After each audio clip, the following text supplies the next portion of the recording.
இப்ப சீமானை ஏன் மதிக்கிறது இல்ல?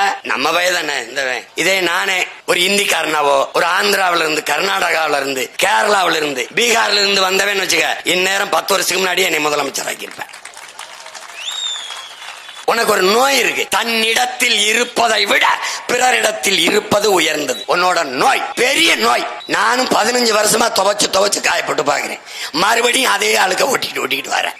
உனக்கு ஒரு பழமொழி, இக்கரைக்கு அக்கறை பச்சை, அதுல தாண்டா நீ செத்து போன. வெள்ளக்காரன் all the glitters is not gold, மின்னுவதெல்லாம் பொண்ணு அல்ல அவன். இவன் இக்கரைக்கு அக்கறை பச்சை, இவன் நிக்கிறது பச்சைதான், ஆனா அந்த பச்சையா தெரியுதே. அதனால இவனுக்கு என்ன? இவன் மொழியை விட அடுத்தவன் மொழி அறிவு, இவன் உணவை விட அடுத்தவன் உணவு சுவை. எல்லாமே தன்னிடத்தில் இருப்பதை விட பிறரிடத்தில் இருப்பது உயர்ந்தது என்கிற இழி சிந்தனை விழுந்தான் தமிழ். இப்ப உங்க பிள்ளைகள் என்ன சொல்றான்? இக்கரைக்கு அக்கறை பச்சை இல்லை, எக்கரைக்கும் இக்கரையே பச்சை. புரியுதில்ல? ஆங்கிலம் அறிவல்ல, ஒரு மொழி. வெள்ளை அழகல்ல, ஒரு நிறம். கருப்பா இருக்கிறதுல நீ ரொம்ப அப்படி தாழ்வு மனப்பான்மைக்கு வந்துட்ட, அது ஒரு நோய். எந்த கடவுள்ரா நாம் வணங்குற எந்த சாமிடா வெள்ளையா இருக்கு? எந்த சாமி? சாமியே கற்பனை சாமி தான்டா. உன் திருமால் பெருமாள் கண்ணன் மாயோன் கருப்பு தான்டா. மால் என்றால் கருப்பு. ஐயோ கருப்பு. வணங்குகிற தெய்வத்தை மரியாதையா கூப்பிடணும்னு திருமால் பெருமாள்னு கூப்பிட்டோம். நம்ம இறையே கருப்பு தான்டா. போடா, பள்ளியில் போயிருக்க நம்ம பாட்டன் முப்பாட்டன் முருக பெருந்தகை போய் பாரு, கருப்பா தான் இருப்பான். நோயை விட்டேரி. உனக்குள்ள இருக்கிற மன நோய். கருப்பா கூழ் குடிச்சுக்கிட்டு இருந்தா, கருப்பா கருப்பட்டி சாப்பிட்டுக்கிட்டு இருந்தா, என்ன கருப்பா இருக்கு? நானும் கருப்பு, கருப்பட்டியும் கருப்பு, கூழும் கருப்பு. வந்தான் என்ன இதை போய் சாப்பிடக்கூடாதா? ஏன்னா ஆள் வெள்ளையா இருந்தான்னு சொன்னவன் என்ன வெள்ளையா இருக்கும் போய் சொல்ல மாட்டான்ல. வெள்ளையா இருக்கிறவன் பேசுற மொழி சிறந்தது, ஆசீர்வதிக்கப்பட்டது. இவன் நினைச்சிட்டான். அப்ப என்ன செய்யலாம்? அவன் ஒரு பொன்னிறத்துல ஒன்னு பிரிச்சு வச்சான். கோதுமைன்னா பூரி சப்பாத்தினா என் நிலத்துல கர்ம விளையாது. கேழ்வரகு என்ற விளையும், கருப்பட்டி என்ற இருக்குது, வெள்ளை என்கிட்ட இருக்குது. வெள்ளை எது ஒன்றும் வெள்ளையா இருக்கணும்னு நிற கவர்ச்சியில நான் விழுந்துட்டேன். அப்ப என்ன ஆயிருது? என் கோழி அது கருப்பு கொஞ்சம் பொன்னிறம் அதெல்லாம் இருக்கணும், ஆளுக்கா தெரியும். அதை விட்டு எல்லா கோழியும் வெள்ளை கோழி தான். என் பன்னி இருக்குல்ல, நீ பண்ணி சாப்பிடாம போ. பண்ணி இருக்குல்ல, அது கருப்பா இருக்கும். கருப்பா இருக்கு மொத்தமா ஒரே மாதிரி பண்ணி, வெள்ளை பண்ணி. பண்ணினா அசிங்கமா இருக்கு. போர்க்கு கேழ்வரகு கேப்ப கேவலமா இருக்கு. Ragi okay, ragi malt okay. விளக்கெண்ணெய் கேவலம், பிரெஞ்ச் ஆயில் சூப்பர். இந்த விளக்கெண்ணெயில என்ன பண்ணுவே நீ? எது ஒன்றிலும் அடுத்தவனிடத்தில் இருப்பது அழகு, அறிவு சிறந்தது என்ற எண்ணத்தில் நீ வீழ்ந்த. அதனால என்ன ஆயிருது? சொந்த பிள்ளைகளை முச்சந்தையில போட்டுட்டு வந்து பிழைக்க வந்த நாதாரி பட்ட நாட்டை கொடுத்துட்டு அவர் அப்படி பண்ணுவார், இப்படி பண்ணுவாரு. டே, உலகத்துல எவனாவது தன் தாய் மண்ணை விப்பானாடா? விப்பானா? என் தாயின் மார், நான் பாலூட்டிய என் தாயின் மாரை பார்க்கும் போது இதை சமைச்சு சாப்பிட்டால் இந்த கறி நல்லா இருக்குன்னு எவனாவது சிந்திப்பானாடா?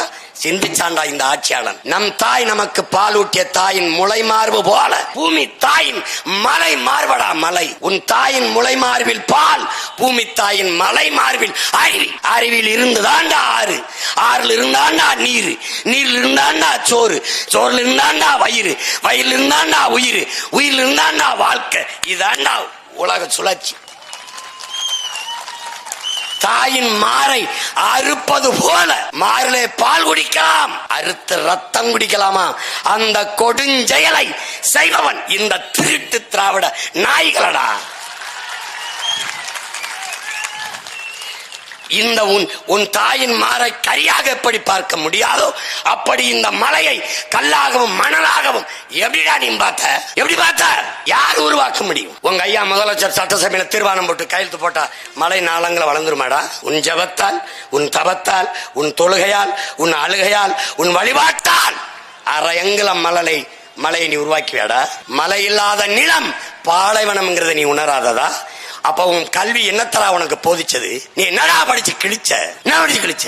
பொழுதெல்லாம் எங்கள் செல்வம் கொள்ளை கொண்டு போகவோ, நாங்கள் இங்கு சாகவோ, அழுது கொண்டு இருப்போமா ஆண் பிள்ளைகள் அல்லமோ உயிர் வெல்லமோங்கிறான் நம்முடைய பாட்டன் பாரதி. தர்மமே வெல்லும் எங்களை சொல்றாங்க, நீ வென்றுவியா அப்படின்னு. அதுக்கு தாண்டாயம் பாட்டம் பாடுறான். தர்மமே வெல்லும் எனும் சான்றோர் சொல் பொய்யாமோ? பொய்யா போயிருமா? கர்ம விளைவுகள் யாம் கண்டதெல்லாம் போதாதா? இவ்வளவு காலமும் என் இன மக்கள் பட்ட துன்பம், வேதனை, துயரம், இந்த கர்மம் அது தொலையாதாடா? தொலையணும், தொலைக்கணும். ஒரே வாய்ப்பு, இந்த மைக்குக்கு ஒரு ஓட்ட போட்டு, ஒரே ஒரு ஓட்ட போட்டு. என்னென்ன பாடுபடுத்தின? விவசாய சின்னத்தை கொடுத்தான், 6 தேர்தலில் போட்டேன். படக்குன்னு எடுத்துக்கிட்டு இந்த மைக்க கொடுத்தான். எப்ப கொடுத்தான்? அடுத்த வாரம் தேர்தல். இப்ப கொடுத்தான். இப்பவும் நான் விரும்பிய சின்னத்தை போட்டு சண்டை போட்டுக்கிட்டு இருந்தேன். நேரம் இல்லைன்னு இதை கொடுத்துருக்கான். அடுத்த தேர்தலுக்கு வேற சின்னத்துல நிக்கணும். என்ன வாடு என் தங்கச்சி சொராபாரு. என்னைக்கு கூட்டம் 7 மணிக்கு கூட்டம்னா 6:45 நேரம் கொடுக்கறது. ஏன்? போர் செய்து பழக்கப்பட்ட போர் மரபினன் நான். எந்த நேரம் சண்டை வந்தாலும் சண்டைக்கு தயாரா இருப்போம். அந்த மாதிரி நீ எப்ப கொடுத்தாலும் பேசுவோம். இந்த மைக்கு இல்ல பேசுவோம், இந்த மேடை இல்ல பேசுவோம். என்ன துணிவில் நிற்கிறாய்? நீ ஏன் கூட்டணி வைக்க மாட்டேங்கிறாய்? இந்திய துணைக்கண்டத்திலே மிகப்பெரிய கூட்டணி வைத்திருப்பவன் சீமான் மட்டும்தான், நாம் தமிழர் கட்சி மட்டும்தான். ஒரு நாட்டை, தன் மக்களுக்கு சேவை செய்ய தொண்டாற்ற வருகிற ஒருவன் தன் மக்களை முழுமையாக நம்பணும், நேசிக்கணும். உங்கள் பிள்ளைகள் நாங்கள் எங்கள் மக்களை முழுமையாக நம்புகிறோம், நேசிக்கிறோம். அதனால் 8 கோடி மக்களோடு இணைந்து என் மக்களுக்காக இந்த தேர்தலை சந்திக்கிறோம். இதுதான் மாற்றம். என்ன செய்து விட்டார்கள் சீமானும் அவன் பிள்ளைகளும் அவன் தங்கைகளும் தம்பிகளும்? ஓட்டுக்கு காசு கொடுக்காமல் 36 லட்சம் வாக்கை பெற முடியும் என்று காட்டியிருக்கிறார்கள். அதிகாரத்தில் இல்லாமலே எங்கே பேனா சிலையை நீ கட்டிப்பார்,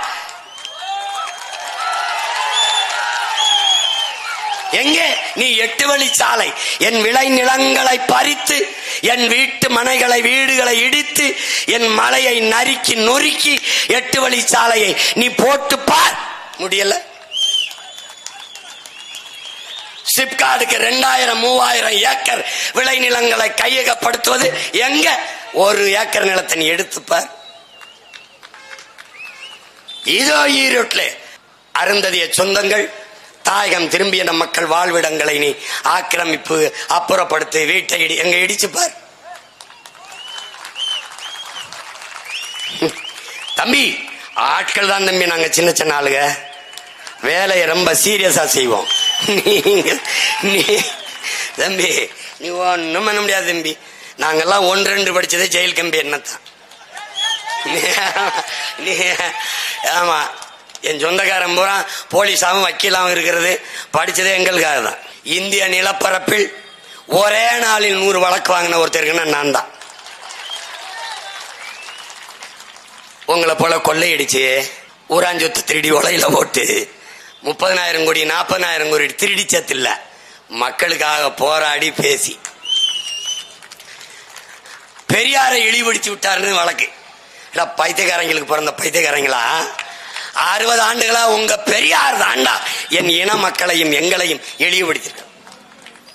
உண்மையிலேயே நீங்க எங்கிட்ட இப்படி மண்டிட்டு பொது மன்னிப்பு கேட்கணும்டா, தெரியாம பண்ணிட்டோம் அப்படின்னு. இதெல்லாம் ஒரு கால கொடுமை. நீ விட்டு போயிடுவேன்னு நினைக்கிற தம்பி. மறுபடியும் சொல்றேன், வரலாற்றிலேயே நீ முதலா இப்பதான் ஒரு எதிரியவை சந்திக்கிற. நீ என்னிடத்தில் உன் தத்துவம் சரணடைஞ்சு சாவதை தவிர வேற வழி கிடையாது. இயற்கை தனக்கென்று ஒரு பேரிடர் வருகிற போது தன்னை தற்காத்துக் கொள்ள புதிதான ஒன்றை தகவமைத்துக் கொள்ளும்ங்கிறான். அதுதான் சுனாமி, அதுதான் நிலநடுக்கம். உனக்கு புரியுதுன்னு நினைக்கிறேன். அதுதான் பருவம் தவறி பெய்கிற மழை, வீசுகிற காற்று. இனி இந்த உலகத்தில் தமிழ்நாட்டுக்கு மட்டுமல்ல எங்கும் பருவமழை கிடையாது. புயல் மழை, பெருமழை தான் காரணம். நீ இந்த பூமி பந்தை சிதைச்சு நாசமாக்கிட்ட. புவி வெப்பமாகுது சொல்ற, ஏன் வெப்பமாகுதுன்னு சொல்றா ஒரு தடவை. நான் சொல்றேன்டா, பிரபாகரன் மகன் சொல்றேன், ஏன் வெப்பமாகுது? புவி வெப்பம் ஆகிருதான் நீ ஆக்கிட்டியா, பருவநிலை மாறிச்சா நீ மாத்திட்டியா, பைத்தியக்கார பிள்ளைல. இதை சரி செய்ய முடியும்னா இந்த தாயின் மகன் எங்கனாலதான்டா முடியும், தாயின் பிள்ளைகள் எங்களாலதான் முடியும்.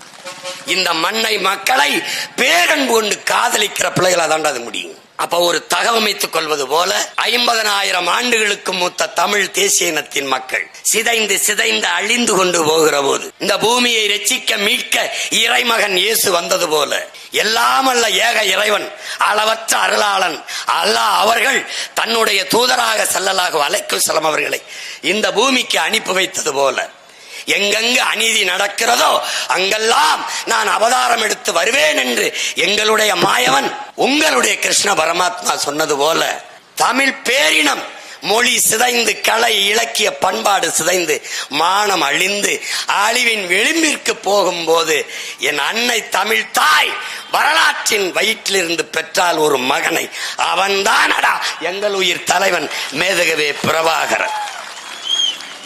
அவன் சொன்னான், உலகெங்கிலும் பரவி 13 கோடி தமிழ் தேசியர்கள் தமிழின மக்கள் வாழ்ந்த போதிலும் தமிழ் ஈழ நாட்டில்தான் தமிழின மக்களின் ஆன்மா விழித்துக் கொண்டதுங்கிறான். எப்படி விழிப்பு?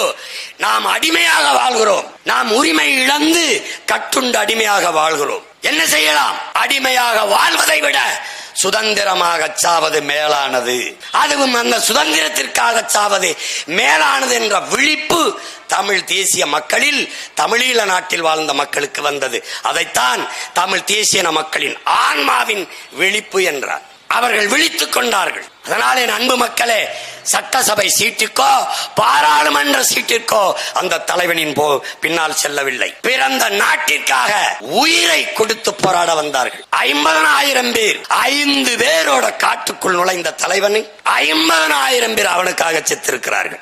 ஒரு துப்பாக்கி வாங்க காசு இல்லாமல், ஒரு பிஸ்டல், ஒரு ரிவால்வர் வாங்க காசு இல்லாமல், அக்கா தனக்கு அக்காவின் அவனுக்கு போட்டு மோதிரம், அப்பப்போது பள்ளிக்கூடத்துக்கு செல்லும் போது தின்பண்டம் வாங்கி கொடுக்க காசு, எல்லாவற்றையும் சேர்த்து வைத்து ஒரு துவக்கை வாங்கி தன் நாட்டின் விடுதலைக்கு புரட்சிகர விடுதலை போராட்டத்தை தொடங்கி அவன் உலகத்தின் அதிநவீன ஆயுதங்களை வைத்து அன்னை நிலத்தின் விடுதலைக்கு போராடினான். இப்பவும் சொல்லண்டா, அப்பவும் சொல்லண்டா, நீ சிரி சீஃப் மினிஸ்டர் தமிழ்நாடு சீமான் போது ஒரு தடவை சிரிடா, டேய் சிரிடா. அன்னைக்கு ஒரு தடவை ஆமக்கரின்னு சொல்றான், அன்னைக்கு ஒரு தடவை இந்த போட்டோ பொய்ன்னு சொல்றான், அன்னைக்கு ஒரு தடவை அரிசி கப்பல்னு சொல்றான். டே நல்லா ஆத்தாளுக்கு அப்பனுக்கும் போறதுன்னா அன்னைக்கு ஒரு தடவை சொல்றா AK-74 சொல்றா, அன்னைக்கு ஒரு தடவை சொல்றான்டாடா. டே எங்க கிட்ட ஒரு பழக்கம் இருக்குடா, என் தலைவன்ட்ட ஒரு பழக்கம் இருக்கு. என்கிட்ட என்ன தெரியுமாடா, சாப்பாடு போட்டு சாப்பிட்டு போது நல்லா இருக்கான்னு கேட்பாரு. நல்லா இருக்கன்னா ரொம்ப சுவையா இருக்குண்ணா, இது அங்க போய் சொல்லணும். என்ன அதுக்கு தாண்டா என்னை பக்கத்துல வச்சு என் தலைவன் படிப்பிச்சான். என் தலைவன் யார், என் இனம் எப்படிப்பட்டது, எங்கள் போராட்டம் எதற்கு தொடங்கியது, இந்த தேசிய இனத்திற்கு தேசத்தின் தேவை என்ன, அதற்கு நாங்கள் கொடுத்த விலை என்ன. நீ ஒரு பணத்தை கொடுத்து விலையை கொடுத்த பொருளை வாங்குவாய், நாங்கள் விரும்பிய விடுதலைக்கு உயிர்களையாக கொடுத்திருக்கிறோம். ஆனால் இன்னும் அந்த விடுதலையை வாங்கவில்லை. விட்டு போய்விடுவோம் என்று நினைக்காதே. என் தலைவனின் இடுப்பிலே இருக்கிற துவக்க ஆயுதம் மிச்சம் வைத்ததை அவனுடைய பிள்ளைகள், அவன் அந்த விடுதலைக்கு துவக்கை தூக்கினான், அவன் பிள்ளைகள் வாக்கை தூக்கி இன்னொரு தாயினிடத்தில் அதே விடுதலையை வென்று முடிப்போம். ஆயுதம் மிச்சம் வைத்ததை அரசியலால் அவன் பிள்ளைகள் வென்று முடிப்போம். சொல்லுவான், ஆமக்கரி அங்க போய் சொல்லு, பண்டிகரி அங்க போய் சொல்லு. கடைசியா சூட்டு பாய்ச்சி எடுத்துக்கும் போது ஒரு துப்பாக்கி, இது AK-74. அவர்கிட்ட இருக்கு ஒரு பழக்கம். இது எந்த நாட்டில் கண்டுபிடிக்கப்பட்டது, எந்த ஆண்டு கண்டுபிடிக்கப்பட்டது, இந்த துப்பாக்கிக்கும் இதுக்கும் என்ன வித்தியாசம்னு அவன் மாறி ஒரு அறிஞன் இனி இந்த இனத்தை பார்க்க மாட்டான். ஏன்? பார்வதி தாயின் வயிற்று வழியில் பிறந்தவனடா, தமிழ் தாயின் வரலாற்று வழியில் பிறந்தவன் அவன். என்ன அதை கொடுங்க, அதை கொடுங்க, உங்க இதை கொடுங்க. எங்க அண்ணன் நடை சேர்ந்தவர் சக்கு சக்கு சக்கு சக்குன்னு பிரிச்சு இங்க பத்தியா, இது ஜெர்மன். இது 1998 இது கண்டுபிடிக்கப்பட்டிருக்கு. இதன் விசை இங்க பாருங்க 36 தோட்டம், 36 குண்டுகள் இதுல போடலாம், இதுல 40 போடலாம். இப்படி உலகத்தில் 5 நிமிஷம் மாட்டி திருப்பி நாங்க போட்டு சொல்லுங்க, பயந்துருவேன் நீ. கடைசியா எங்க கடாவி, நாங்க 2 பேரும் ஒரு வயசு ஆளுங்க. இங்க நாற்காலியை போட்டு என் தலைவன் உட்காந்து என் தம்பி சுடுறத பாத்துட்டு இருக்காப்ல, சரியா வரல. நெஞ்சில சுட்டா தாண்டா 10, கீழே மேல கீழே போச்சுன்னா 8, 9, 6, 7. எனக்கு 7க்கு மேல போக மாட்டேது. பாத்துட்டு இருந்து என்ன பிரச்சனைன்னு கேக்குறாரு. படையினா அப்படின்னு எடுத்துன்னு பாடுறா, இந்த தானே இருக்காரு. இங்க இருந்து சொல்லலாம்ல. கடாவி கிட்ட போறாப்ல, கிட்ட போய் கீழே குனிஞ்சு அண்ணன் விசையை டக்கு டக்குன்னு அழிக்கிறாருன்னு தலை கவுந்துக்கிறதுன்னு. இப்படி நீங்க சினிமாவில் சொல்ற மாதிரி சொல்ல முடியாது, டிஷ்யூ அவ்வளவு சொல்ல முடியாது, அது தலை கவுந்துக்கிறோம். அது எடுத்து எந்திரிச்சேன். சினிமாவில நல்லா தான் என்கவுண்டர் பண்றாரு, இங்க என்ன பிரச்சனை இருக்கு. நான் அப்பதான் இந்த எவனை ஒருவன்ல இந்த மாதவனை சுட்டிருக்கேன் அந்த படத்துல, அதை பார்த்துருக்காரு. அது சொல்றாரு, அப்படி பண்ணக்கூடாது, விசையை இப்படி பிடிச்சு இப்படி மெதுவாக அழுத்தினா அதுவா போய் அடிக்கும். உங்களுக்கு விரல் வலிக்கல வரைக்கும் என் கையை பிடிச்சிக்கிறங்க, இப்படி பண்ணுங்க, அப்படியே செஞ்சுக்கிட்டே இருங்க. வலிக்கும் போது சொல்லுங்க அண்ணா அண்ணா இப்ப கொடு விசை அடிங்க அடிச்சா அவ்வளவுதான் இவ்வளவுதான். இப்படி பயிற்சி கொடுத்துட்டு அப்படி உட்கார்ந்து இருக்கும்போது 10 சிங்களம் படம் வச்சிருப்போம். அங்கிருந்து சுடணும் 1 4 பேர் 2 திருப்பி இங்க வரணும். நம்ம பெரிய ஜிம்பாடி கராத்தே பிளாக் பெல்ட் நான் போனேன். ஒரு தடவை போயிட்டு திருப்பி வரும்போது நாக்கு 4 தள்ளிட்டுது, மூச்சு வாங்கிட்டுது. அப்புறம் கொஞ்ச நேரம் பேச்சு கொடுத்து கொஞ்சம் ஆறுதல் ரிலாக்ஸ் பண்ணிக்கிறது. பேச்சு கொடுத்து அண்ணா கொடுக்கும்போது AK-74 சின்னதா ஒரு குச்சி மாதிரி போகும். அரிசி மாதிரி தான் தோட்டா இருக்கும். இங்க ஒரு புள்ளி தான் தெரியும், முதுகுக்கு பின்னாடி எது இருக்காது. இப்படி போயிடும். இதை விளக்கிட்டு சுடுங்கன்ட்டு உட்காந்துருக்காப்ல. சுட்டுக்கிட்டே இருக்கும்போது இது ரஷ்யாவில் இருக்குது. ரஷ்யாவில் AK-47 இருந்தது ராணுவத்தில். அதை வாங்கி காவல்துறைக்கு கொடுத்துட்டு இப்ப ராணுவத்துக்கு இந்த 74 கொடுத்துருக்காங்க. அதுக்கப்புறம் இப்ப நம்ம கிட்ட இருக்குது. இந்தியாவில் இல்ல, உலகத்துல எங்கே இல்ல, ரஷ்யாலையும் நம்ம கிட்ட இருக்குன்னு சொல்லிட்டு சுடுங்கன்னு உட்காந்துருக்காரு. நான் 4 தடவை 2 தடவை சுட்டுட்டு சோர்வாயிட்டேன். எங்க அண்ணன் அண்ணா இப்ப நம்ம கிட்ட இருக்க பிற வேற எங்கேயும் இல்லை இல்லைன்னா ஆமா. அப்ப இந்தியாவில் இல்லையே இங்கதான் இருக்கு. அப்ப இந்தியாவிலே AK-74 சுட்ட ஒரே ஆள் நான் தான் இருக்கேன் இல்லைன்னா அவனு எங்கால ஆமா அதை இங்க சொல்லாதிய அங்க போய் சொல்லுங்கன்னாரு. சொன்னாரு சொல்றேன்டா ஆமாடா AK-74 சுட்டேன்.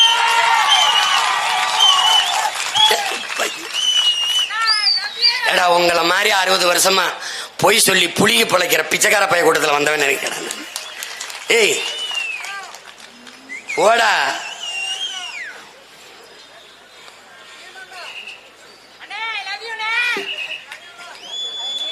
நானும் உன்னை நேசிக்கிறேன்.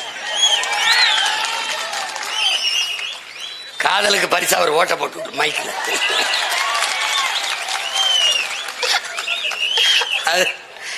இவங்க மாதிரி ஒரு கூட்டம் பொய்யா பேசி கற்பிச்சு விட்டுருவான். இவங்க எப்படிப்பட்ட ஆளுங்க தெரியுமில்ல? என் பக்கத்து வீட்டுல பசுமாடு கண்ணு போட்டுருக்குன்னு சொல்ல பெரியார் தாங்க காரணம்ன்றான். ஐயோ ஐயோ எங்கால என்கிட்ட சொல்லுவாரு எங்க அண்ணன், தம்பி நம்ம மக்களுக்கு ஒரு நோய் இருக்கு, முதல் குரங்கே தமிழ் குரங்குன்னு சொன்னா ஆமான்னு நம்பிடுவாங்க நம்ம ஆளு, அதுல பெருமைப்பட்டு போயிடுவாங்க. அது மாதிரி எதா இருந்தாலும் பெரியாருன்னு சொல்லிடுறது.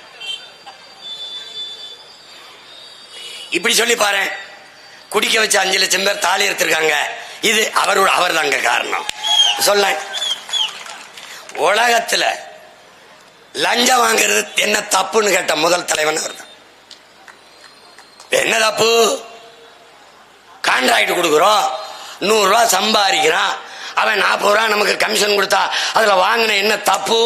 அவன் தலைவனின் பிள்ளைகள் தானே கமிஷன் மண்டி நடத்திக்கிட்டு இருக்கான். இப்போ எதுக்கு இந்த களத்தில் நிக்கிற பிள்ளைகள் அசைக்க முடியாத அழுத்தமான நம்பிக்கை. அண்ணல் அம்பேத்கர் அவர்கள், நீ யாருக்கோ ஒருவனுக்காக உழைக்கிறாய் என்ற எண்ணத்தை கைவிடு, நீ பிறந்த பெருமை மிக்க இனத்திற்காக சமூகத்திற்காக உழைக்கிறாய் என்ற பெருமிதமும் திமிரும் கொள்ளுங்கிறார். அந்த பெருமிதம் திமிரோட உங்கள் பிள்ளைகள் நிக்கிறோம். நாங்க வேலை செய்யறது, நாங்க ஜெயிக்கிறது. இங்க 4 பொண்டாட்டி கட்டி பெத்த பிள்ளைக்கெல்லாம் பதவி கொடுக்கல, புரியுதா? திராவிடன் பல துணைகளை கட்டிவான். என் தாத்தன் காமராஜ் ஒரு துணையும் கட்டாமல் பல அணைகளை கட்டியவன். திராவிடன் ஒரு அணையும் கட்டாமல் பல துணைகளை கட்டியவன். நாங்கள் யார்? பெற்ற பிள்ளைகளுக்கெல்லாம் பதவி கேட்ட தலைவனின் வாரிசுகள் அல்ல. பெற்ற பிள்ளைகளை எல்லாம் தாய் நிலத்தின் விடுதலைக்கு பாடியிட்ட ஊடக பெரும் புரட்சியாளன் பிரபாகரனின் பிள்ளைகள் நாங்கள். நீ இந்த ஓட்ட போட்டா போடு, போடலைனா போ, என்ன வெள்ள வச்சா வை, வைக்கலைனா போ. ஆனால் உன் வயிற்றுல பிறந்த கடமைக்கு, உன் கூட பிறந்த கடமைக்கு நீ உழைச்சு வெம்பாடு விட்டு கரும்பு விட்டு களை எடுத்து நாத்து நட்டு இந்த பிள்ளைகளை படிக்க வச்சதுக்கு பெற்ற அறிவுக்கு கத்திக்கிட்டாவது செத்து போறோம். ஆனால் ஒரு நாள் வரலாறு நான் என் முன்னவர்களை பெருமையோடு திட்டுவது போல, என்ன திட்ட, என்ன எதுக்கு திட்ட? என் பாட்டா அருண்மொழி சோழனையை, அரசேந்திர சோழனையை நான் திட்டுவேன். ஏன்? நீ யாரா? நீ பைத்தியக்கார பிச்சைக்கார பையல பொழுதுபோக்கு போர் செஞ்சுக்கிட்டு இருந்திருக்கா? உலகத்தில் 3வது பெரிய வல்லரசை நிறுவினியடா.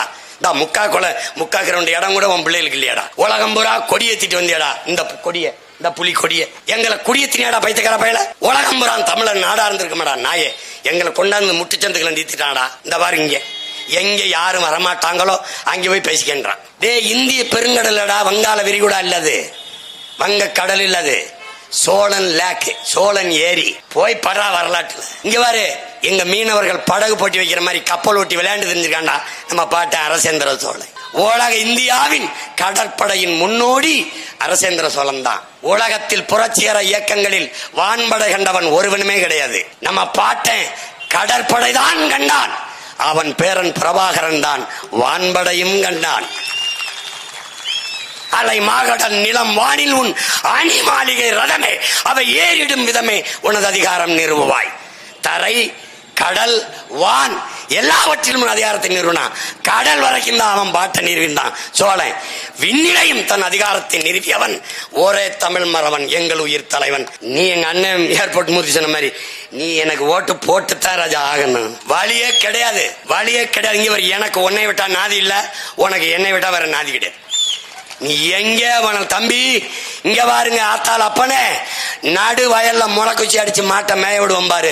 அது எல்லா இடத்துலயும் மேய்ஞ்சிட்டு முளைக்குச்சி எங்க இருக்க வந்து படுக்கும். அது மாதிரி உங்களை நீங்க எந்த கட்சிக்கும் ஓட்டு போடு, எவனையும் கொண்டாடு, கடைசிக்கு நீ பெத்த இந்த மைண்ட் தான் வந்து நிக்கணும். நான் உன்ட்ட என்ன கேட்கிறேன், உன்னுக்கு முன்னாடி கைகட்டி நின்னு உன் குறையை கேட்கிற இடத்தில் வைத்திருக்கிறாய் இந்த பிள்ளைகளை. உன் குறையை தீர்க்கிற இடத்துக்கு கொண்டு போ. அதுக்கு ஒரே வழிதான் இருக்கு. ஒரு ஓட்டை என் தங்கச்சி சீதாவுக்கு போட்டு மைக்கில் போட்டு. மாட தமிழ் மக்கள், கற்றறிந்த பேரினத்தின் பெருமக்கள், தன்மானமும் இனமானமும் உயிரென்று வாழ்ந்த இனத்தின் மக்கள் தங்கள் மதிப்புமிக்க உரிமையை விற்காமல் ஒரு மாபெரும் அரசியல் புரட்சியை தங்கள் நிலத்தில் நிறுவினார்கள் என்று வரலாற்று பதிவு வர வேண்டும் என்றால் எளிய பிள்ளைகள், உங்கள் பிள்ளைகள் எங்களுக்கு வாக்கு செலுத்துங்கள். அவர்களுடைய கணக்கென்ன? பெரியாரை எதிர்த்து பேசிவிட்டு சீமான் அந்த நிலத்திலே டெபாசிட் வாங்காமல் தோற்று போனான் என்ற நிலையை உருவாக்க வேண்டும் என்று திராவிட திருடர்கள் துடிக்கிறார். தன்மானமிக்க தமிழ் மக்கள், உங்கள் பிள்ளைகள் இந்த மண்ணிலே தோற்று போவது உங்களுக்கு பெருமையும் மதிப்பும் தருமானால் எங்களை தோக்கடியுங்கள். இல்லை, எங்கள் பிள்ளைகள் வெல்ல வேண்டும், அதுதான் என் இனத்திற்கான விடிவு, அதுவே எங்களின் இறுதி முடிவு என்று நீங்கள் சிந்திப்பீர்களே. ஆனால் உங்களுக்கு இருக்கிற ஒரே வாய்ப்பு, உங்கள் பிள்ளைகளில் எங்களின் சின்னமான இந்த மைக்கு சின்னத்திலே வாக்கு செலுத்தி எங்களை வெற்றி பெற செய்யுங்கள். தலை நிமிர்ந்து மற்ற மொழிவழி தேசியனங்களைப் போல நம் இனமும் சிறந்து வாழ வேண்டும் என்றால் நமக்கு இருக்கிற கடைசி வாய்ப்பு அரசியல் விடுதலை தான். எல்லா துன்ப பூட்டுகளுக்குமான சாவி ஆட்சி அதிகாரம் மட்டுமே என்று அண்ணல் அம்பேத்கர் அறிவுறுத்தியதற்கு ஏற்ப என் அன்பு சொந்தங்கள், என்னிலும் இளைய என் தம்பி தங்கைகள், அறிவார்ந்த பெருமக்கள், நீங்கள் இந்த மைக்கு சின்னத்திலே வாக்கு செலுத்தி என் உயிர் தங்கை சீதா லட்சுமியை வெற்றி பெற செய்யுங்கள். என்னுடைய வெற்றி என் தங்கையின் வெற்றி அல்ல, நாம் தமிழர் கட்சியின் வெற்றி அல்ல, என் இனத்தின் வெற்றி, இந்த மண்ணின் மக்களின் மகத்தான வெற்றி. நன்றி, வணக்கம். நாம் தமிழர்.